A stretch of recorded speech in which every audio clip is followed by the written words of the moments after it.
पिछले साल अगस्त में बांग्लादेश में पूर्व प्रधानमंत्री शेख हसीना से सत्ता छीनकर उन्हें देश से बाहर जाने पर मजबूर कर दिया गया था।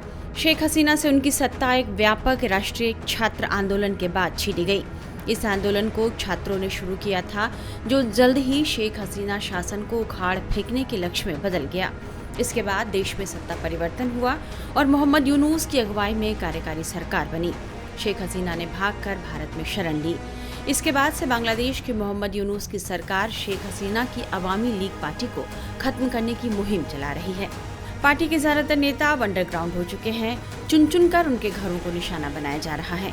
शेख हसीना के बांग्लादेश छोड़ने के बाद वहां अल्पसंख्यक समुदायों, खासकर हिंदुओं पर हिंसक हमले की कई खबरें सामने आईं। शेख हसीना ने आरोप लगाया कि अमेरिका के इशारे पर ही उनकी सत्ता का तख्ता पलट किया गया है। शेख हसीना अब भी भारत में हैं और बांग्लादेश उनके प्रत्यर्पण की मांग कर रहा है। अब तक यही समझा जाता रहा है कि शेख हसीना के खिलाफ भड़के आक्रोश ने एक हिंसक आंदोलन को जन्म दिया, लेकिन अब एक चौंकाने वाला तथ्य सामने आया है। उससे हसीना के दावों में दम नजर आता है। दरअसल इंटरनेशनल रिपब्लिकन इंस्टीट्यूट की एक खुफिया रिपोर्ट लीक हुई है, जिसे उसने 2020 में अमेरिकी विदेश विभाग को सौंपी थी।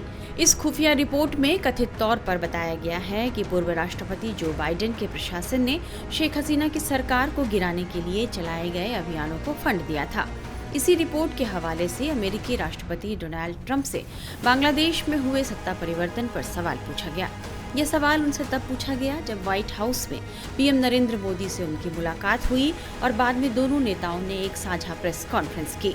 इसी प्रेस कॉन्फ्रेंस में ट्रंप से एक पत्रकार ने सवाल किया कि आप बांग्लादेश के बारे में क्या कहना चाहेंगे, क्योंकि हमने देखा है और ये साफ दिखता भी है कि बाइडेन प्रशासन के दौरान कैसे अमेरिका का डीप स्टेट वहाँ काम कर रहा था।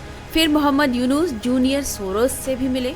आप इस पूरे परिप्रेक्ष्य में बांग्लादेश के बारे में क्या कहना चाहेंगे? इसके जवाब में ट्रंप ने कहा कि हमारा डीप स्टेट का वहाँ कोई रोल नहीं है। बांग्लादेश को लेकर ट्रंप ने क्या बयान दिया, ये सुनिए। देखिए, हमारे डीप स्टेट की वहाँ कोई भूमिका नहीं है। ये एक ऐसा मसला है जिस पर प्रधानमंत्री लंबे समय से काम कर रहे हैं और इस पर काफी वर्षों से काम कर चुके हैं। मैं इसके बारे में पढ़ रहा हूँ। मैं बांग्लादेश को अब प्रधानमंत्री के हाथों में छोड़ता हूँ। ऐसा कहते हुए ट्रंप ने प्रधानमंत्री मोदी की ओर ही देखा, जो उनके बगल में ही बैठे थे। आपको बता दें कि डीप स्टेट सरकार के बाहर रहती वो ताकतें हैं जो बाहरी होकर भी उनके फैसले तक बदलने की ताकत रखती हैं। भारतीय विदेश सचिव विक्रम मिस्री ने भी बताया कि पीएम मोदी ने डोनाल्ड ट्रंप के साथ बांग्लादेश के घटनाक्रम पर चिंताएं साझा की हैं और ये बताया कि भारत इस स्थिति को कैसे देखता है। फिलहाल ट्रंप के बांग्लादेश पर दिए गए इस बयान के कई मायने निकाले जा रहे हैं और कहा जा रहा है कि क्या बांग्लादेश के मामले में ट्रंप ने पीएम मोदी को फ्री हैंड दे दिया है।